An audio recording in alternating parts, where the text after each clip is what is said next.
Hi, this is Chris, aka That 70s Bloke, with another video from That 70s Game, and I'm going to be doing another tier list this week looking at A-Force.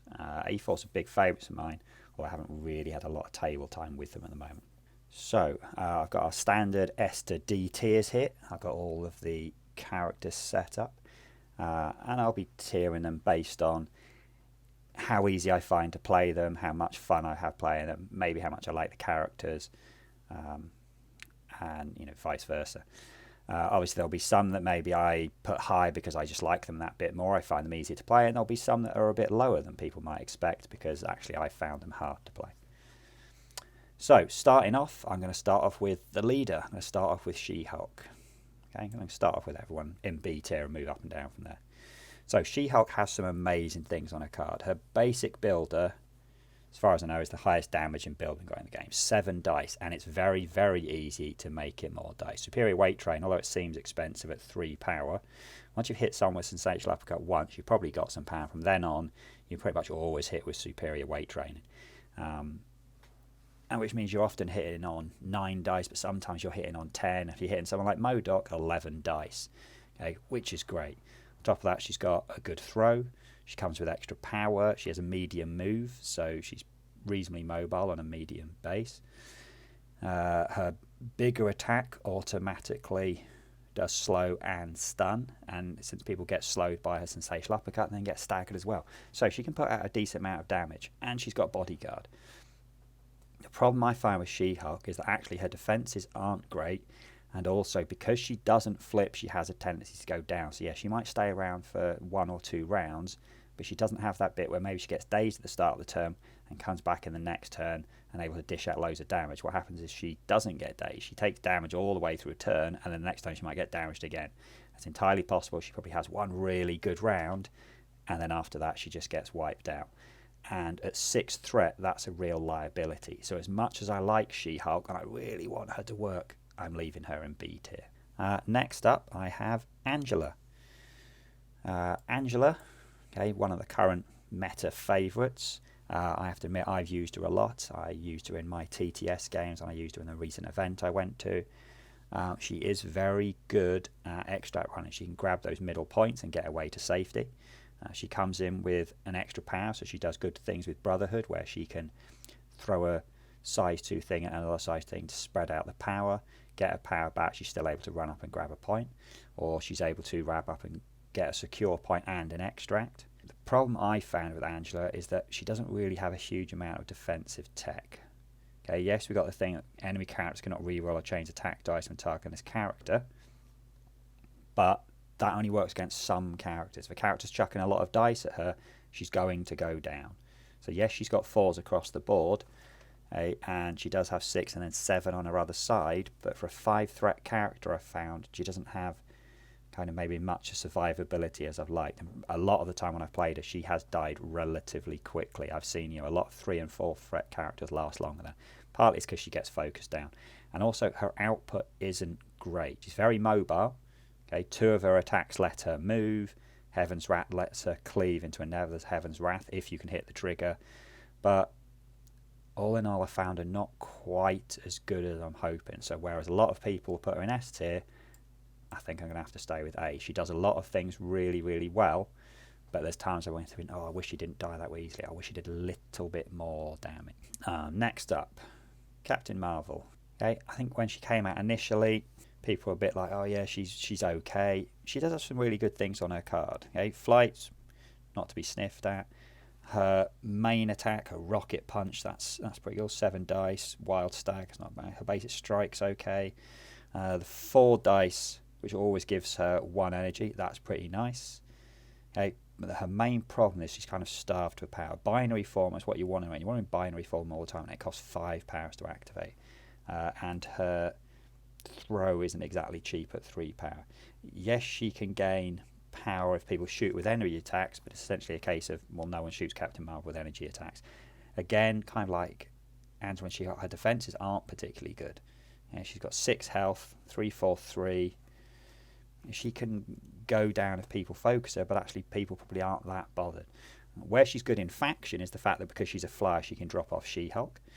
And also in faction, that's extra power that you can drop onto it. So there's a better chance of, if she's in faction, of her getting to her binary form. I think we're going to leave her in B tier. Okay, she's pretty solid, okay, but she's not as good as she could be. Black Widow, okay, the original Black Widow. You kind of look at her attacks. Her attacks aren't great. She never rolls more than 4 dice. Okay, but it's not about that. She's really good at both getting extracts and surprisingly good at securing a point.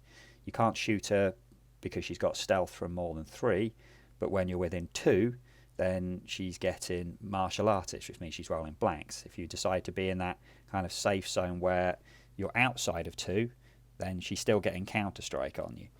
So she has really, really good defensive tech, unless you attack her with energy. And the long move means that, you know, she is pretty good at getting extracts. So she fits in easily into a roster. She's good at generally at the objective game, and that's how we score points in this game. So actually, I'm going to put her in A tier. If I compare her to Angela, yes, she's not as good at getting extracts and objectives as Angela, but Angela's 5 threat.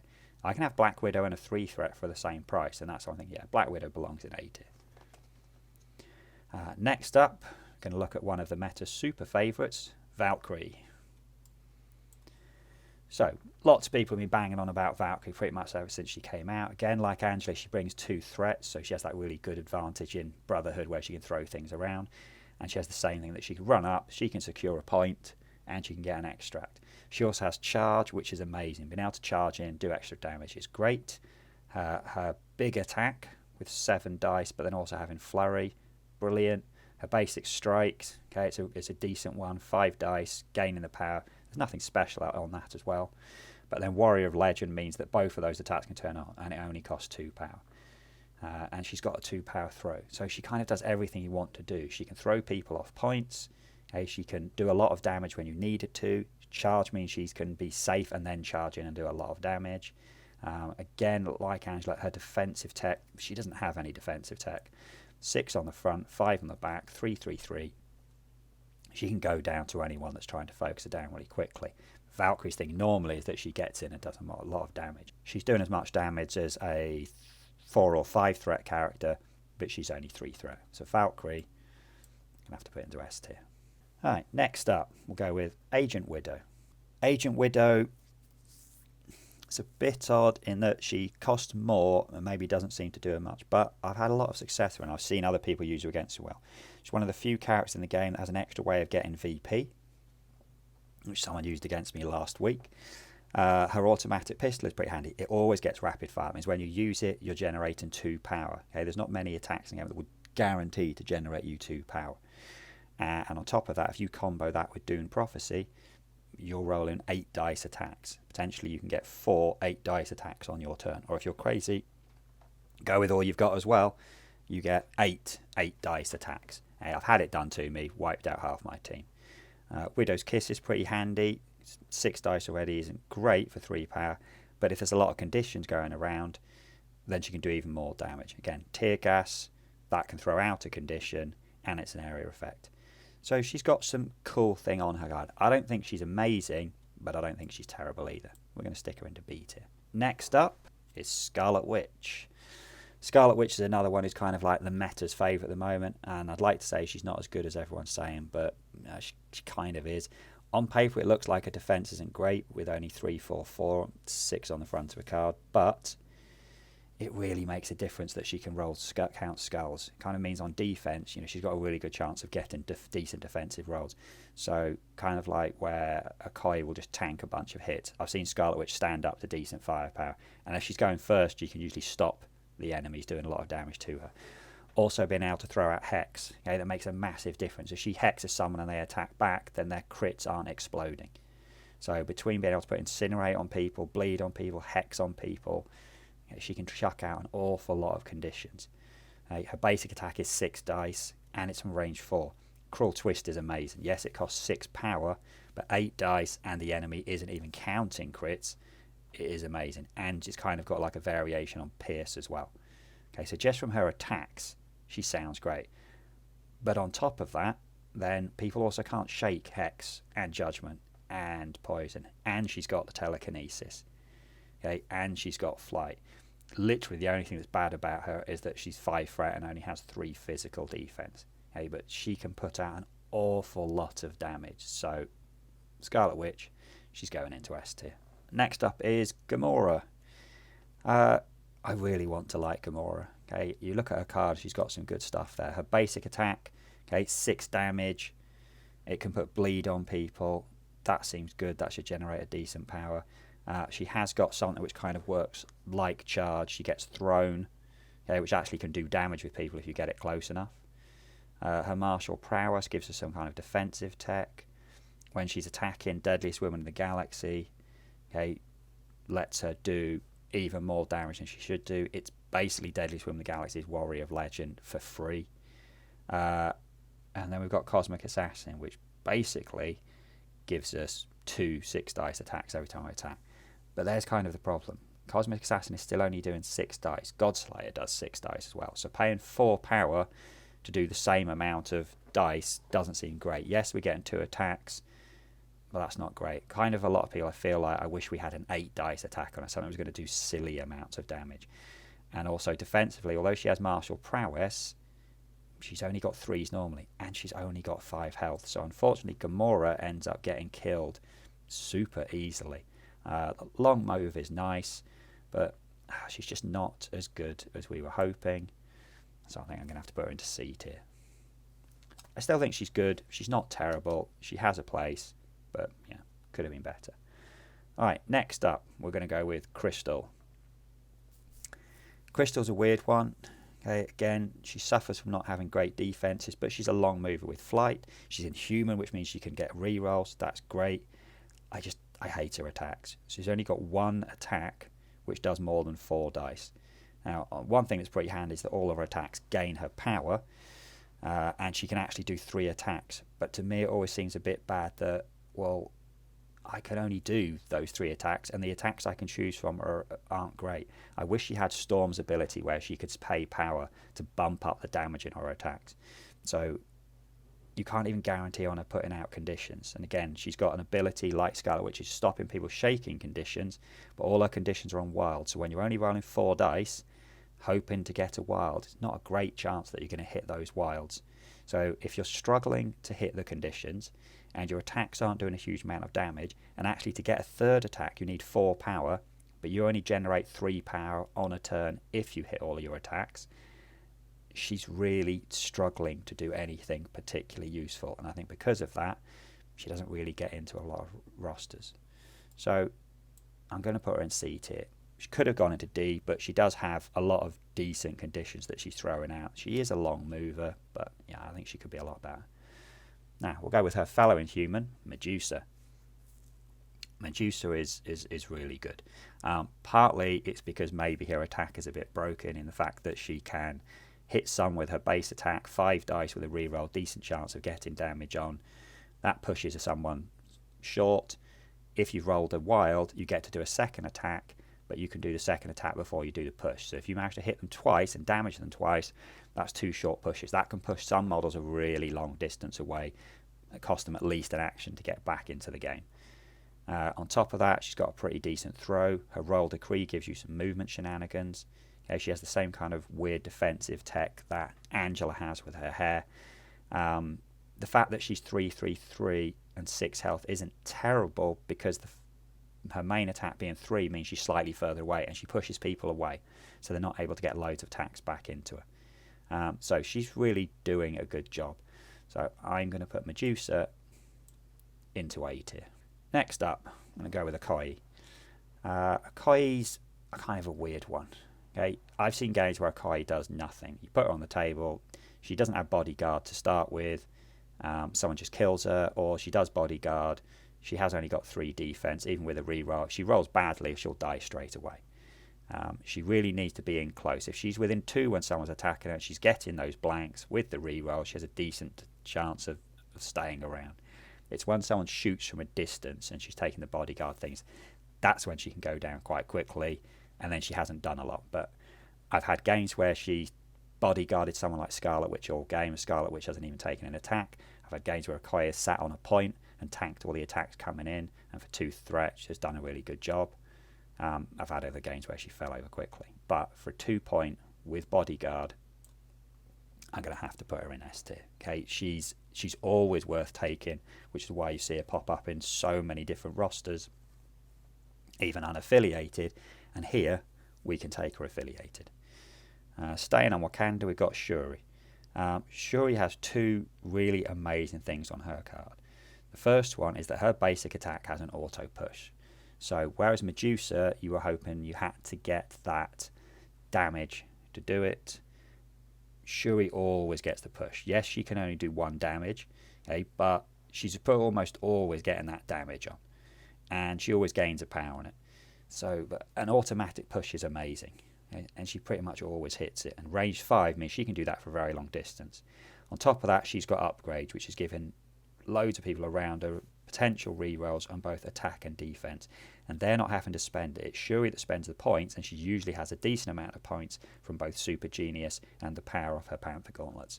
So that's 2 really, really good abilities. And if someone does come in and try and attack her, if she's got enough power, Sonic Crush with 7 dice, that's not a bad attack, and it can throw out Stagger. So I think all in all, Shuri's a really good character, and again, I'm going to have to put her up here in S tier. She can do something that no one else in the game pretty much can with those auto pushes, and there are times where she will just win you games. Looking through my folder here, next up should be Ghost Spider, but for some reason they decided Spider-Gwen didn't deserve to be in A-Force. Kind of think that's actually because when they did the Secret Wars A-Force, which is where they've got this from, Spider-Gwen would have been in Web Warriors, but still, shame not to see Gwen in A-Force. So next up we have Storm. Storm's, again, another slightly odd character. When you look at her attack, she's got that thing like Crystal has, that you've got a 4 dice attack, which is, it's not gaining 1, unfortunately. It's only gaining based on the damage you do. A beam 3, which is pretty good, only doing 4 damage, not so great, but it's chucking out stun. Her big attack, 4 power, but it's only doing 5 damage. Yes, it's area, but 4 power for 5 dice is not great. Her leadership ability is good, but we're looking at an A-Force here, so we have to ignore that. Tempest, it's a throw. It's not a great one. It's only size 2. She's essentially got stealth, which is handy. The thing that's making her a bit better is Eye of the Storm. During the next attack action, maybe this character, you can add 2 dice to its rolls. I wish Crystal had that. Okay, Storm can bump her attacks up then to 6 power on a Lightning Bolt, 6 power on the Ice Blizzard, 7 power on the Hurricane. Okay, but that's costing us 7 power to do Hurricane. Seems unlikely. Luckily, because she is in A-Force, then she's getting that extra power. Okay, so maybe she can get that off more likely. But I'm kind of thinking Storm's really a model that's maybe not that good. I think when there's some more better female characters that are in A-Force and in the X-Men, then it'll be worth it. Then you can throw Storm in, and you can have Storm as a second leader, and knowing that you can jump in to X-Men if you need to. But at the moment, Storm's the only model in both factions. I'm going to have to put her in C tier. Getting towards the end. Domino. Okay, Domino's great. She doesn't look much on paper. Her attacks are doing 4 dice, 4 dice, and 6 dice. Her defenses are only 3, 3, 3. She only has 5 health. It's amazing how much difference that probability manipulation and things tend to go my way do. Okay, things tend to go my way is basically like people having hex permanently on them.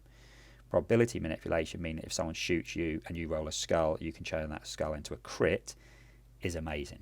Okay, it's not like Scarlet Witch where the skull is counting. That skull is a crit, and you're getting to roll an extra dice because you do it before you resolve criticals. Okay, so she ends up being able to tank a crazy amount of damage. The last game I played against her, I did manage to put her down, but I was putting a lot of attacks into her. She's only 3 threat.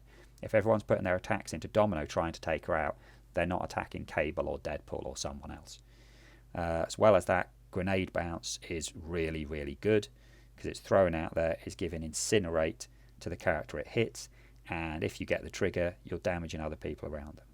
Automatic pistols are pretty good because it's a gainer. It's a shame that the rapid fire is a trigger, not automatic, but hits are the more likely thing to come up, so you've got a reasonable chance of doing it. And when you shoot someone with lucky shot, they don't gain power. So she is really good. Her main issue there is that she isn't doing anything special. She's not chucking out a huge amount of damage. She isn't pushing people off points. There's not really kind of something that she's doing which is amazing. So I'm going to put her in A tier. She is really, really good, but she's not really adding to your game plan. She's just great. Next up, we'll go with Black Cat. I think Black Cat is pretty good, but I don't think she's amazing. Kind of the problems you got with Black Cat is that she wants to be generating a lot of power. Luckily, in A-Force, she is generating a lot of power. The fact that she has the ability to stagger people semi-easily and also steal things, that's good. That's something really good in faction.